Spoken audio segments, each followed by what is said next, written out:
Hello, and welcome to the SentinelOne Q1 FY 2026 earnings conference call. We ask that you please hold all questions until the completion of the formal remarks, at which time you will be given instructions for the question and answer session. Also, as a reminder, this conference is being recorded today. If you have any objections, please disconnect at this time. I will now turn the call over to Doug Clark, Vice President, Investor Relations.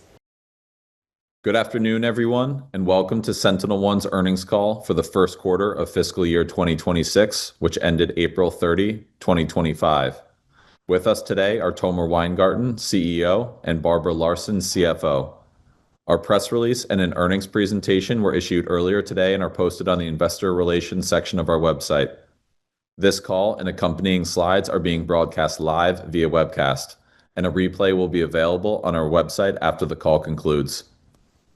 Before we begin, I would like to remind you that during today's call, we'll be making forward-looking statements about future events and financial performance, including our guidance for the second fiscal quarter and full fiscal year 2026, as well as long-term financial targets. We caution you that such statements reflect our best judgment based on factors currently known to us, and that our actual events or results could differ materially. Please refer to the documents we file from time to time with the SEC, in particular, our annual report on Form 10-K and our quarterly reports on Form 10-Q. These documents contain and identify important risk factors and other information that may cause our actual results to differ materially from those contained in our forward-looking statements. Any forward-looking statements made during this call are being made as of today. If this call is replayed or reviewed after today, the information presented during that call may not reflect current or accurate information. Except as required by law, we assume no obligation to update these forward-looking statements publicly or to update the reasons actual results could differ materially from those anticipated in the forward-looking statements, even if new information becomes available in the future. During this call, we will discuss non-GAAP financial measures unless otherwise stated. These non-GAAP financial measures are not prepared in accordance with generally accepted accounting principles. A reconciliation of the GAAP and non-GAAP results, other than with respect to our non-GAAP financial outlook, is provided in today's press release and in our earnings presentation. These non-GAAP measures are not intended to be a substitute for our GAAP results. Our financial outlook excludes stock-based compensation expense, employer payroll tax on employee stock transactions, amortization expense of acquired intangible assets, acquisition-related compensation costs, restructuring charges, gains on strategic investments, and income tax provision, which cannot be determined at this time and are therefore not reconciled in today's press release. And with that, let me turn the call over to Tomer Weingarten, CEO of SentinelOne. Good afternoon, everyone, and thank you for joining our fiscal first quarter earnings call. Our Q1 performance exceeded our revenue growth expectations, and we continue to deliver strong year-over-year margin improvement and cash generation.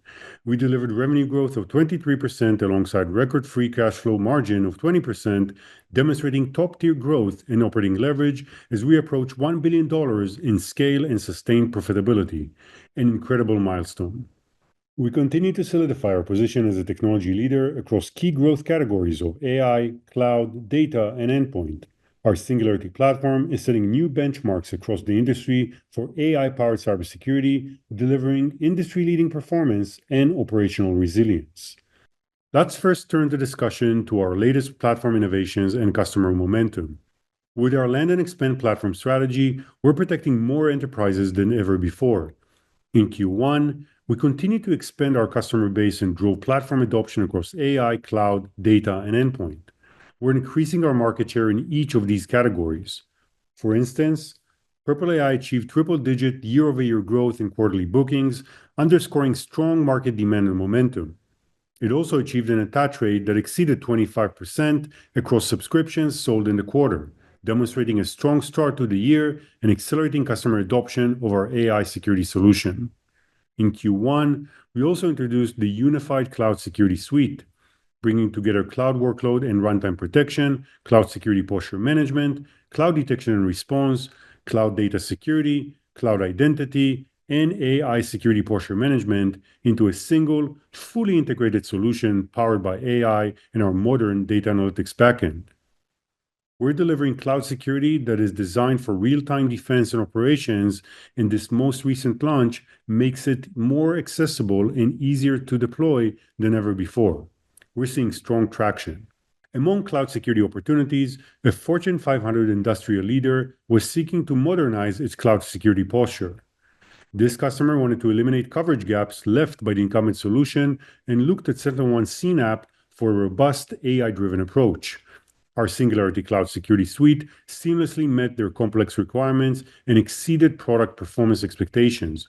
What set us apart was the strength of our cloud security offering, as well as the value of our unified platform that delivers comprehensive protection. I'm also pleased to share that our data solutions surpassed $100 million of ARR in Q1.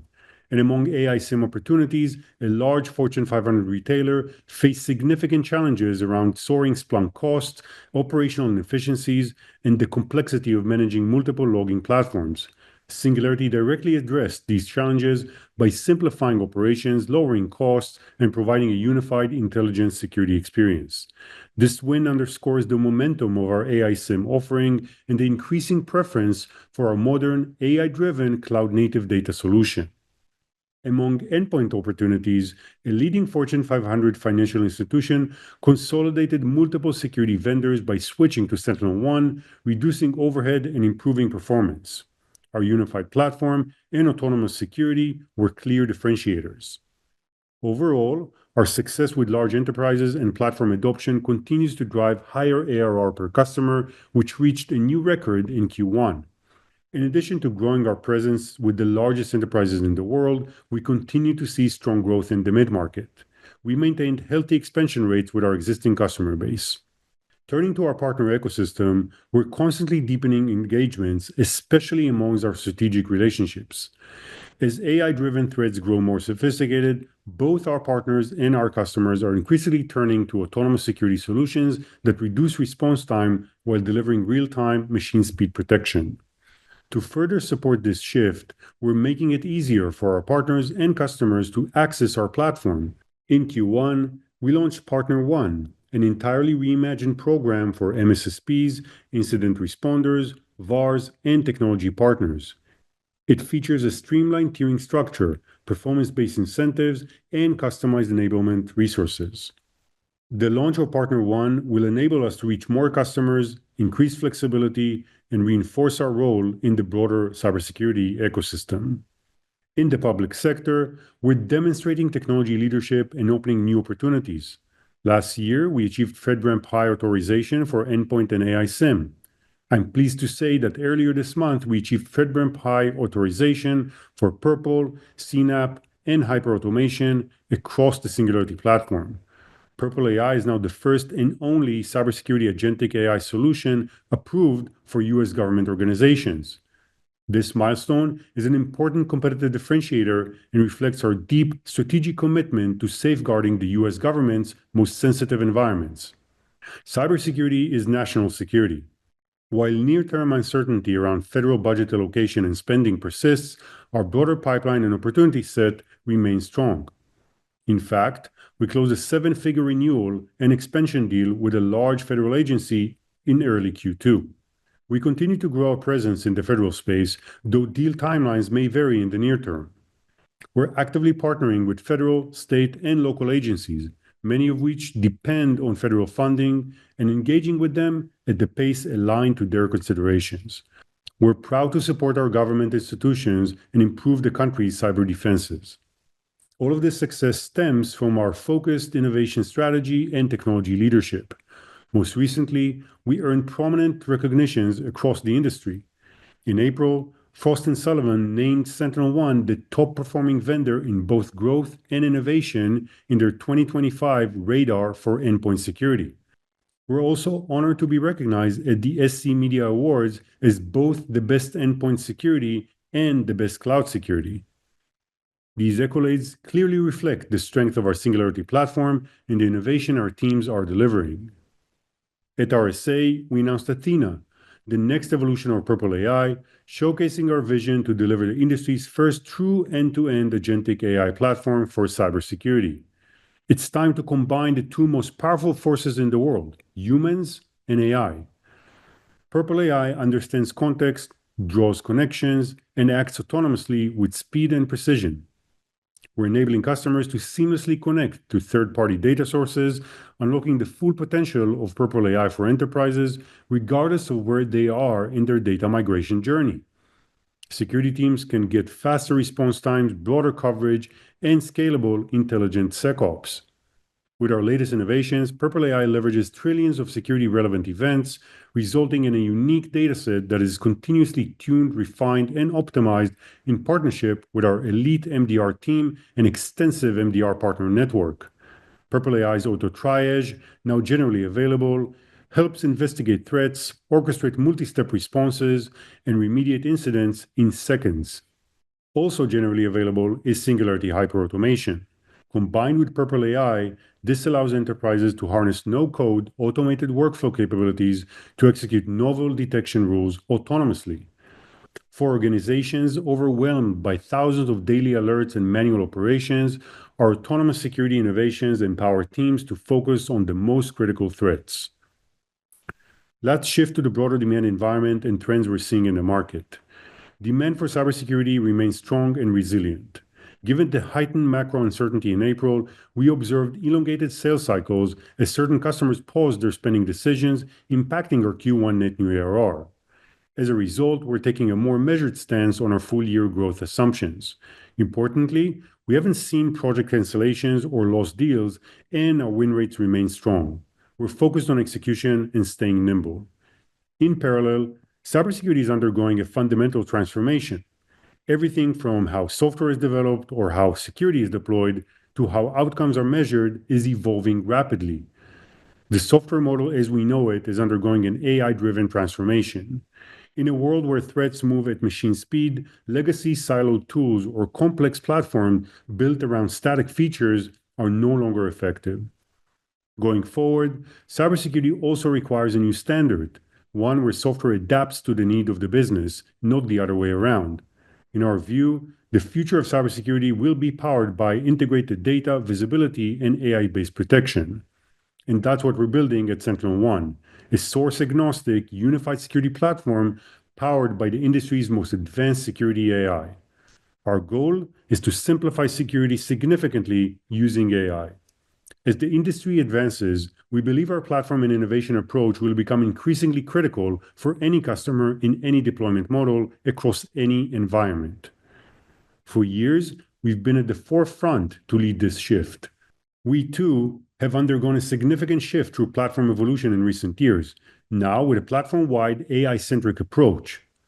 As a primary example, non-endpoint solutions represent approximately half of our quarterly bookings.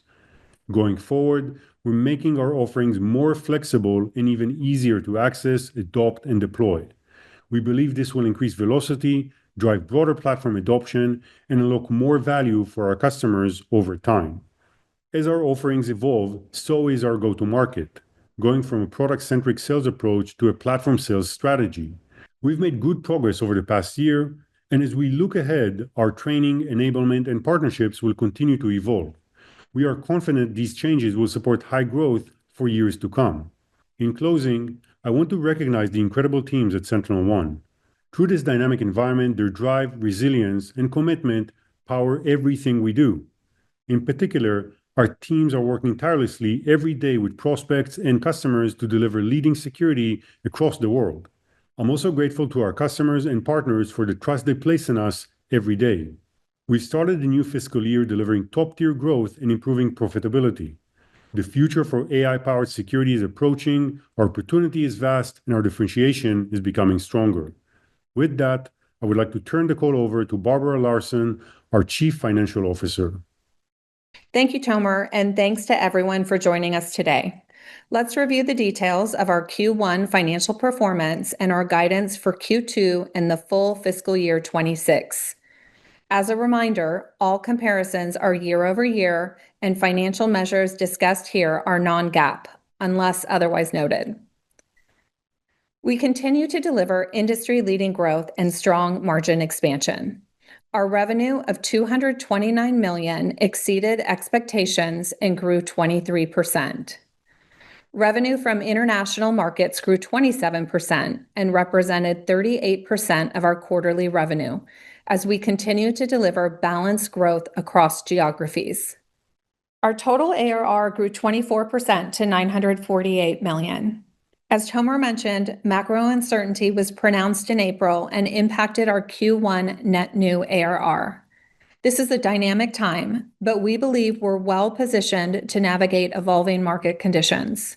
We continue to gain market share, and we're seeing continued success with platform solutions across endpoint, cloud, data, and AI. Customers with ARR of 100,000 or more grew 22% to 1,459. Our average deal size, or ARR per customer, expanded double digits year-over-year, highlighting our platform momentum across all segments of the market. Remaining performance obligations continued to re-accelerate and grew 33% to $1.2 billion. In addition to larger deal sizes, we're also seeing customers commit to longer-term agreements with SentinelOne. Contract duration for both new and existing customers expanded year-over-year in Q1. This is a testament to the trust we've established with our customers and our commitment to future innovation. Turning to margins, we continue to deliver margin expansion and free cash flow improvement. In Q1, we maintained an industry-leading gross margin of 79%, and our operating margin expanded over 4 percentage points year-over-year to -2%. We also achieved our fourth consecutive quarter of positive net income. This performance was driven by scale, cost discipline, and our focused investment strategy. I'm especially pleased with our cash generation, producing a record 20% free cash flow margin for the quarter. On a trailing 12-month basis, our free cash flow margin expanded 5 percentage points. Turning to our guidance for Q2 and fiscal year 2026. Our full-year outlook reflects Q1 results and the potential impact of heightened macro uncertainty. That said, we remain encouraged by the continued adoption of our new solutions, the shift towards larger, more strategic platform deals, our leadership in AI, and the strength of our competitive position. We believe we are well-positioned to continue to outpace market growth and create significant long-term value. For Q2, we expect revenue of approximately $242 million and growth of 22%, driven by sequential net new ARR growth that exceeds typical Q2 seasonality. For the full year, we now expect revenue of $996 million to $1 billion, representing 22% growth, top-tier performance, especially against a backdrop of ongoing macro volatility. Turning to our outlook for margins, we expect Q2 gross margin to remain at approximately 79%. We expect full-year gross margin to be between 78.5% and 79.5% as we grow our customer and platform base. For operating margin, we expect Q2 to be break-even, implying a year-over-year improvement of approximately 300 basis points. For the full year, we are reiterating our expectation for operating margin to be between +3% and 4%, an improvement of over 650 basis points at the midpoint compared to fiscal year 2025. In addition, we still expect free cash flow margin to exceed operating margin for the full year by several percentage points. We remain focused on instilling operational discipline and enhancing efficiency across the business. We believe these efforts position us to deliver stronger year-over-year margin improvement in the second half of fiscal year 2026, while also continuing to reinvest in the business. Our investment approach strikes a thoughtful balance between maximizing long-term growth opportunities and maintaining a strong, responsible, and profitable financial profile. First, we continue to invest in transformative innovation. We're committed to advancing the technologies that are redefining the industry: AI, data, cloud, and automation. Recent launches like Purple AI Athena, hyperautomation, and our cloud security suite represent a glimpse of what's possible. We're still early in helping our existing customers unlock more value from our platform, and we're focused on driving deeper adoption. Second, we're driving profitability and operational efficiency. Our investments in AI and automation will continue to drive operational efficiencies. We've also made solid progress on margin expansion and are taking deliberate steps to build on that momentum. We've been actively aligning teams and resources, enforcing greater discipline, and reinvesting in the highest impact opportunities. We're optimizing our facility footprints and personnel needs and remain focused on sustainable and profitable growth. Bringing this all together, we're beginning to generate more meaningful positive free cash flow. And in Q1, our cash equivalents, and investments increased to $1.2 billion. This strong financial position provides us with flexibility to allocate capital in ways that support both growth and shareholder value. In that context, we're announcing a $200 million open-ended share repurchase authorization. This decision reflects our confidence in the long-term trajectory of the business and our view that our current stock price does not fully reflect our underlying fundamentals or future potential. This program gives us the ability to act opportunistically in the market, reduce dilution over time, and continue investing in innovation and strategic priorities, all while maintaining a strong balance sheet. We continue to scale the company on a foundation of strong fundamentals, expanding margins, and significant long-term growth potential. Thank you all for joining us today. We'll now take questions. Operator, please open up the line. Thank you. At this time, if you would like to ask a question, please click on the Raise Hand button, which can be found on the black bar at the bottom of your screen. When it is your turn, you will receive a message on your screen from the host allowing you to talk, and then you will hear your name called. Please accept, unmute your audio, and ask your question. As a reminder, we are allowing analysts one question today. We will wait one moment to allow the queue to form.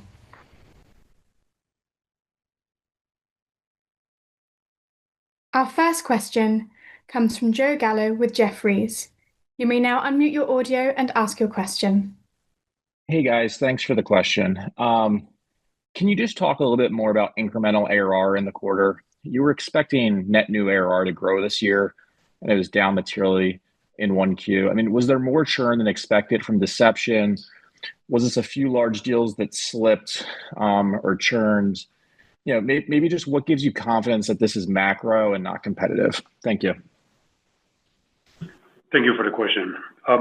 First of all, I think we're already seeing improved trends in May, and we totally expect the year-over-year net new ARR growth in Q2 to improve relative to Q1, and it will imply well above seasonal growth in Q2 compared to last year. So we believe that this was mostly isolated to kind of a Q1 dynamic, if you may. It is more around slip deals than anything else. We've not seen any type of elevated churn. So a lot of what we've seen and observed in Q1 goes back to just more macro volatility than I think anybody expected. If we kind of think about the second half, I think in a more holistic way, the opportunities, the engagement we see, demand is still strong and pipeline is still strong. So all of that just points us again to fundamentals being intact. And I'll just add, in terms of deception and your question there on churn, that came in line with our expectations.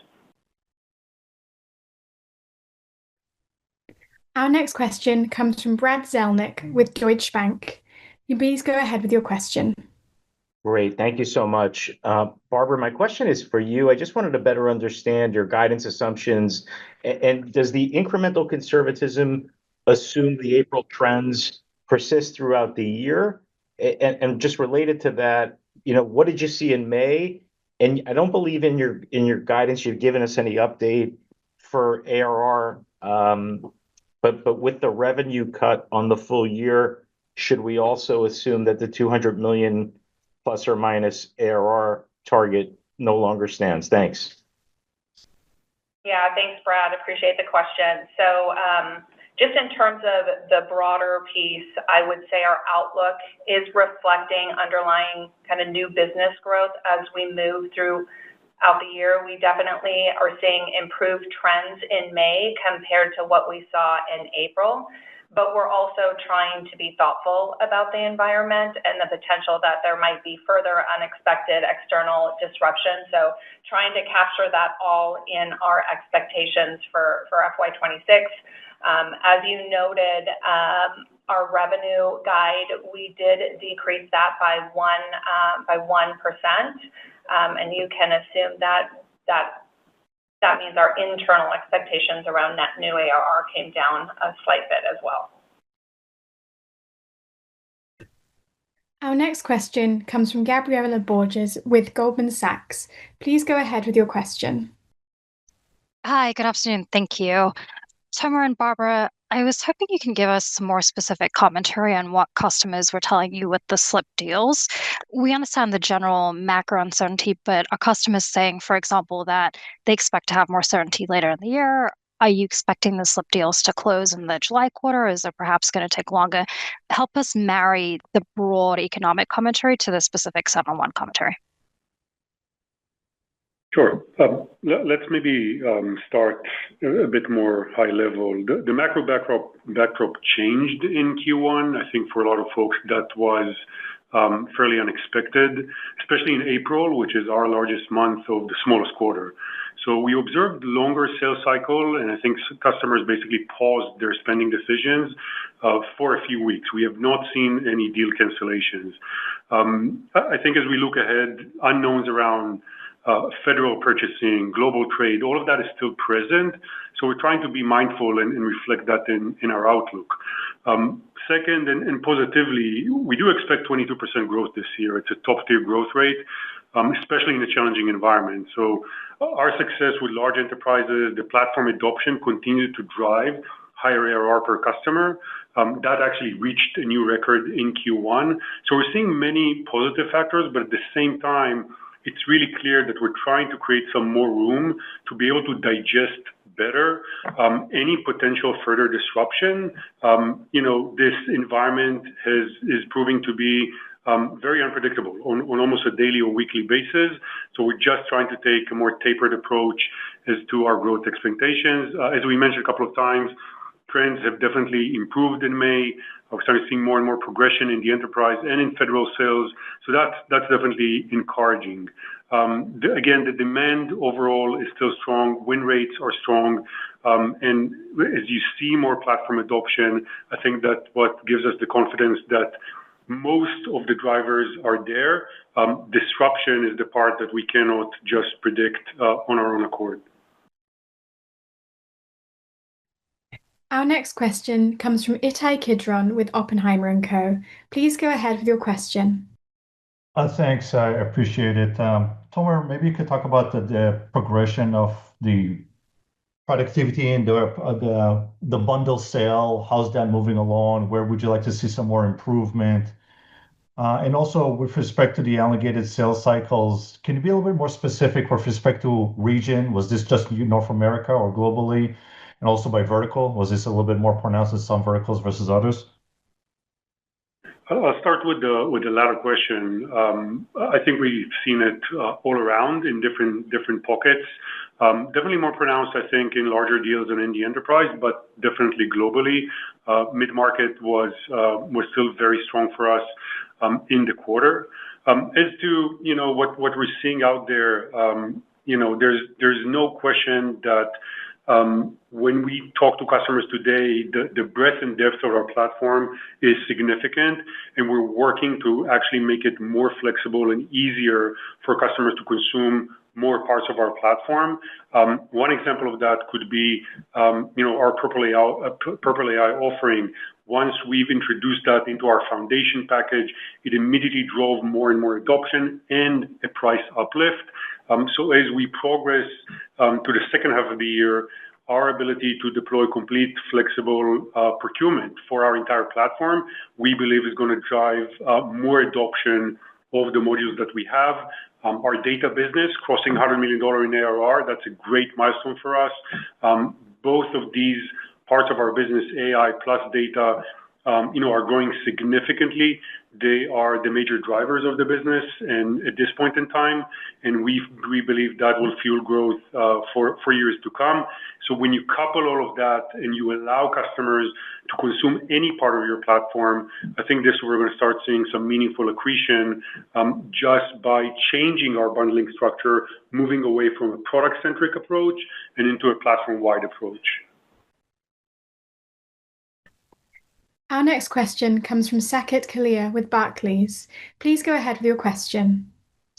Okay, great. Hey guys, thanks for taking my questions here.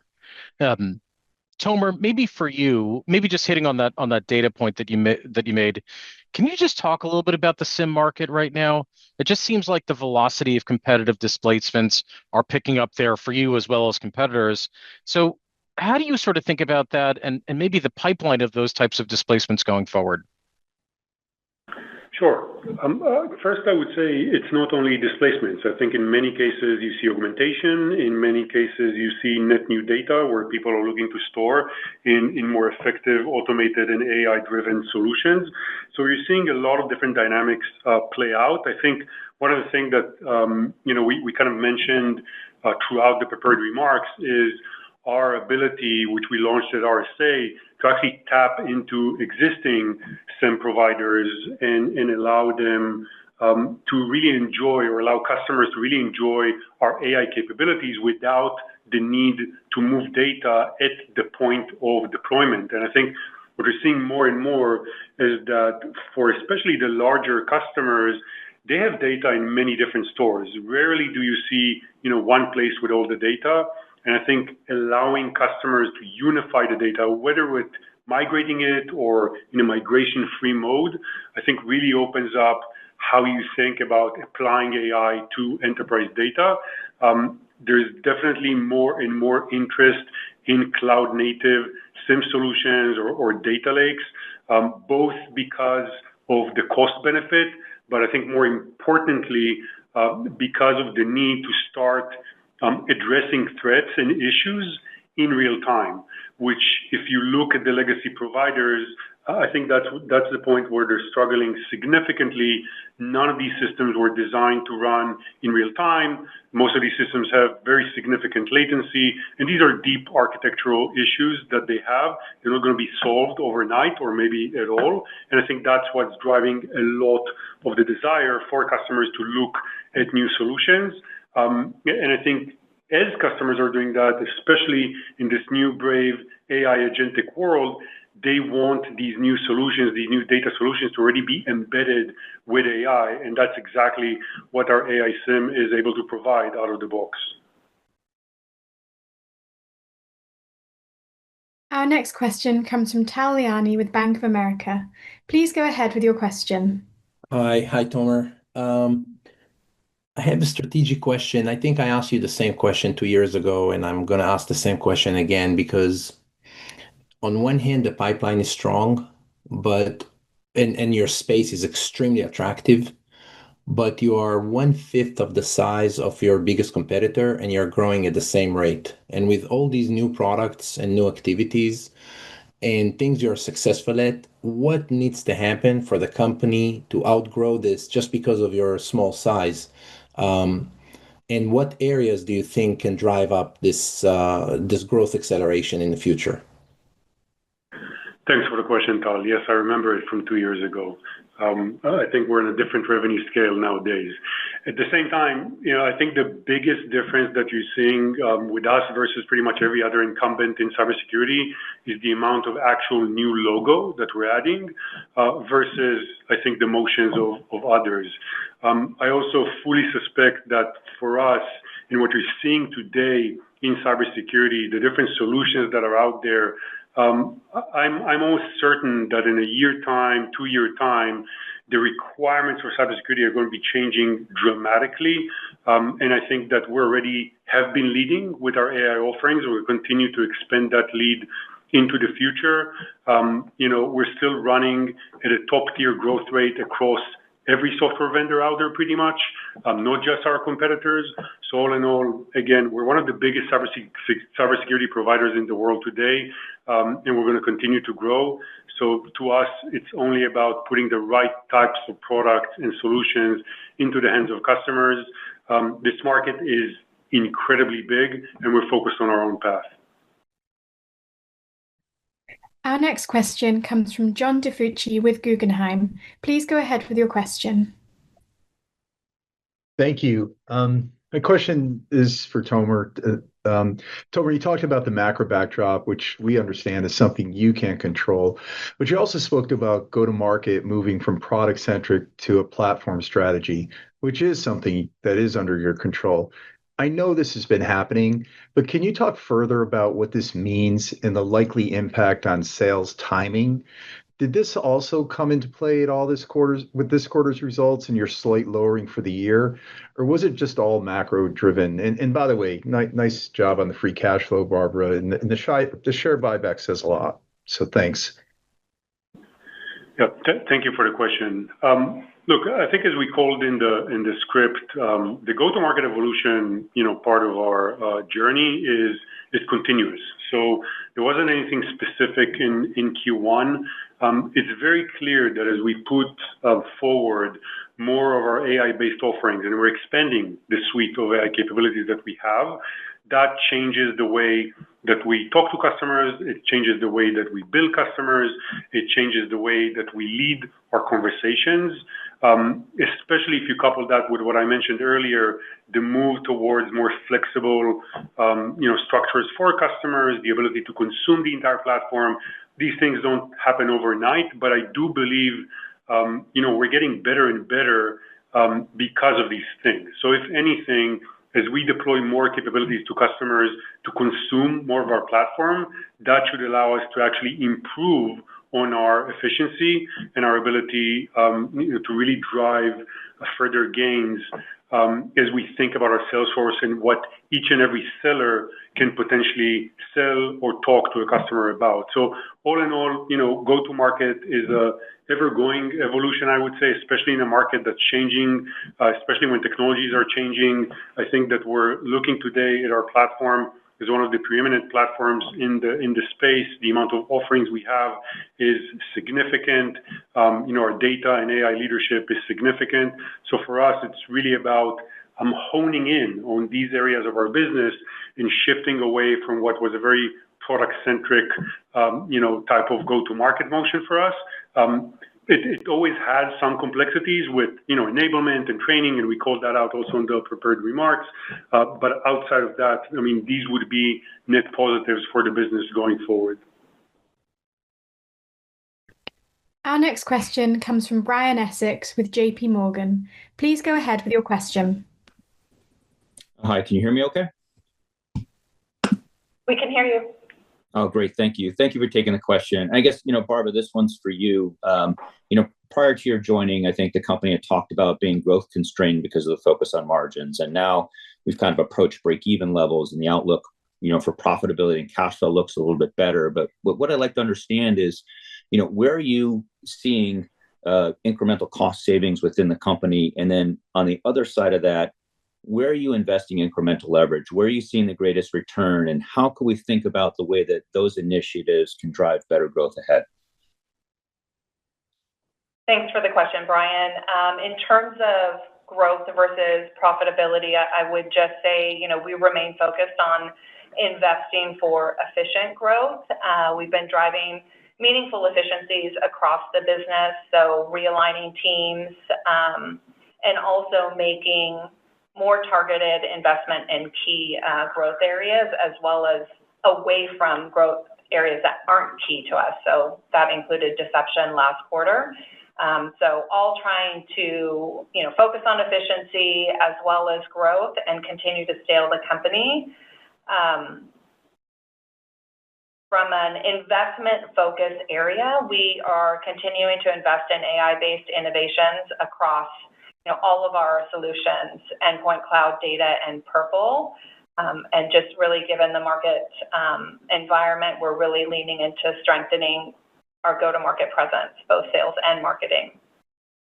So continue to take proactive steps to drive efficiency and drive margin improvement. And you can see that reflected in our op margin guidance for over 650 basis points of improvement in FY26. Our next question comes from Rob Owens with Piper Sandler. Please go ahead with your question. Great. Thank you for taking my question. I think, Tomer, during your prepared remarks, you talked about 25% of subscriptions sold during the quarter had an AI attached to it. Curious what that's doing to overall deal sizes, if you can give some color. Thank you. Of course. I think we talked about it a few times in the past, and that hadn't really changed. I mean, the inclusion of AI is about a 25% uplift to the average deal size. I would say that is a starting point for us. This includes only our foundation AI capabilities, and we're now expanding our capabilities, to introduce multiple agentic solutions that can really build on top of it and create even more accretion, into the future. So all in all, it is not only that uplift for us, but it's also a great differentiation point. If you think about it today, we don't really sell or don't think it's wise to sell even an EDR solution without AI capabilities. So we bundle these two together, and we're the only, call it, AI EDR solution on the market today. I think that's already positioning us in a very different way for both our customers and our partners. And as we go forward, obviously those agentic add-ons are going to continue and fuel growth for customers. I mean, the outcomes, obviously, that we're able to deliver with agentic capabilities, I think are just staggering, both in terms of time saving, in terms of speed, in terms of automation. We got amazing components in the platform that if you put together, starting with our endpoint capability, but all the way to agentic capabilities and to hyper automation, which is also generally available for us, customers are trying to get a picture of what they can do with this end-to-end platform and connecting all these pieces together. So that initial uplift, we believe, is really just the starting point for us. And it is just very promising to see people opt to get it as part of our base offering.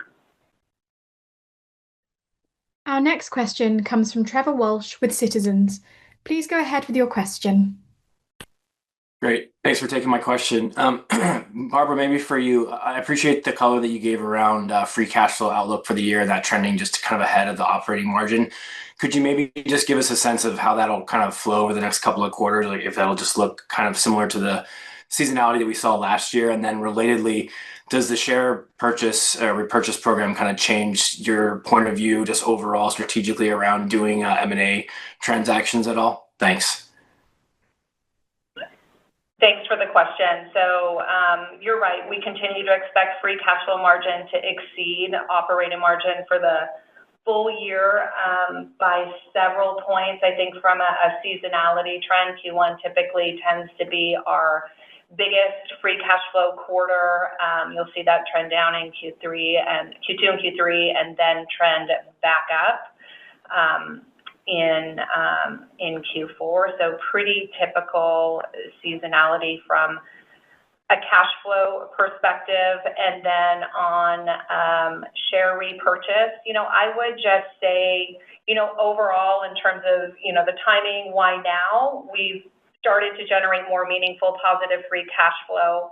And in Q1, our cash flow equivalents and investments increased to $1.2 billion. So we really felt like with that strong liquidity position, it gave us some financial flexibility for capital allocation as we continue to scale the business. So opportunistically with share repurchase, but still ample cash for any potential M&A.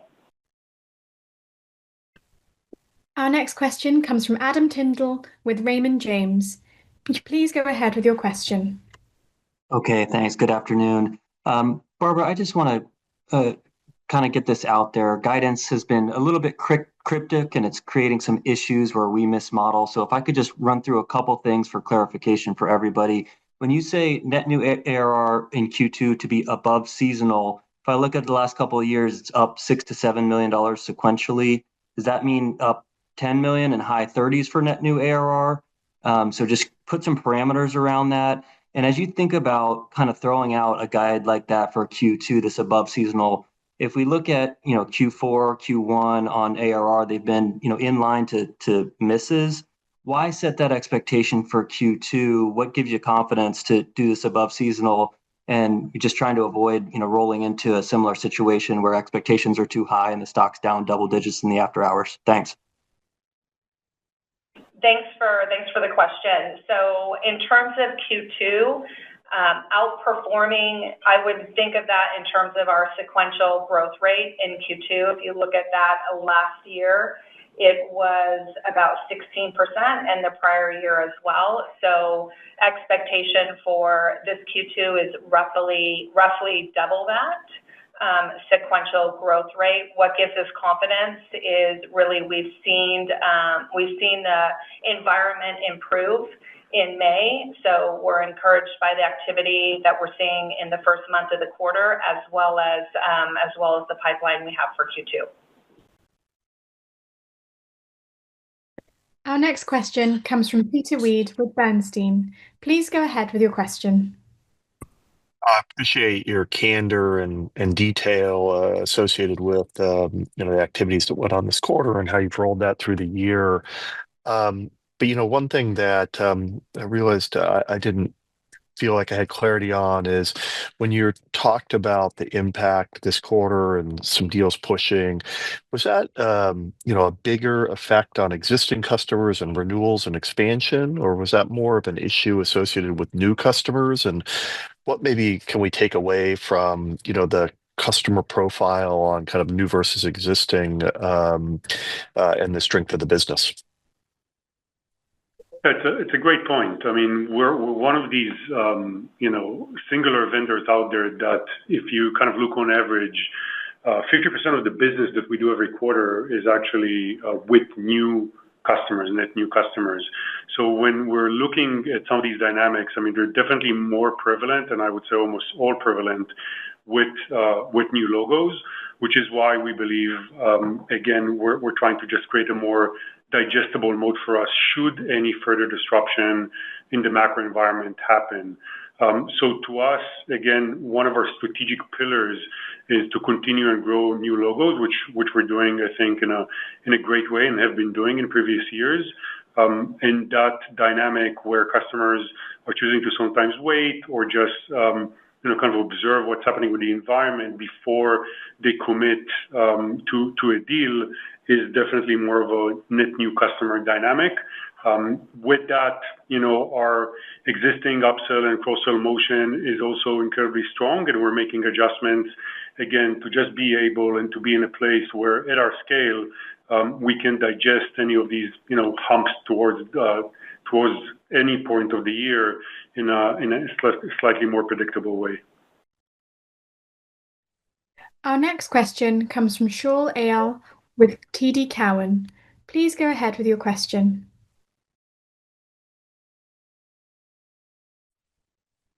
Thank you. Hi, good afternoon.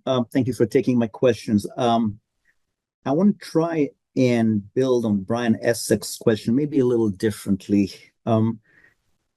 Your hiring plans for fiscal 26, if we look at it from 100% perspective, how would you break it between R&D and sales and marketing? And I don't know if you want to also provide us with hard absolute numbers. I would say, first of all, we're constantly kind of adjusting, plans as we see fit. Generally, I would say that a lot of the hiring we're doing is in R&D. We started the year, with a close to fully ramped sales force, which I think gives us kind of a tenured amount of salespeople on the street. But with that, we're constantly shifting. Sometimes we're pruning in certain areas and then reinvesting in other areas. But as a whole, I would say, R&D is definitely a source where, the products that we generate today and for the future are so incredibly important that you're going to see us continue and invest. And as it comes to sales and marketing, I think it really is very commensurate with growth and the areas where we want to make sure we're successful. Our next question comes from Shrenik Kothari with Baird. Please go ahead with your question. Yeah, thanks for taking my question. On the federal side, of course, you have the broader FedRAMP authorization now, adding to your existing endpoint and SIM. Just curious, what are you seeing there? Are budget constraints, including the recent CISA dynamic, where they've had success in the recent past with larger deals? Are you seeing delays, or are you expecting to see more delays around expansions? Also, on the new agency logos, are you engaging at the same levels on the RFP basis? Just curious if you can comment on the federal side. Thanks. Sure. Look, we're in a great position to partner across the federal ecosystem. We have a number of growth opportunities, and we just announced, to your point, that we're now pretty much the first and only cybersecurity agentic AI solution approved for government organizations, which joins all of our key platform offerings across endpoint, AI SIEM, cloud security, hyperautomation. All of them are FedRAMP high. The pipeline looks promising as well. I think you can definitely cite longer sales cycles, more approval needed. I think there's at this point, a constant change in how federal agencies are treating procurement. With that, there's some also fast track capabilities that have been available to them. So all in all, I mean, it's still in flux, but obviously the need is still there. So the timing of deals can vary, and I think that's also something we reflect in our guidance, and saw some of that in Q1 as well. So all in all, it's been encouraging to see some of those deals close in May, and that's showing there's progress, and that's just the beginning. We have no further questions at this time. I will now turn the call back over to Tomer Weingarten for closing remarks. Thank you all for joining us today. The cybersecurity landscape is changing rapidly, and SentinelOne is leading that change. We're innovating with the purpose to redefine what cybersecurity in the AI era is, and our teams are executing with discipline. We believe we are well positioned to serve the needs of customers today and into the future. A unified security AI platform. That's what people need. Thank you again to our employees, customers, partners, and shareholders for your continued trust and support.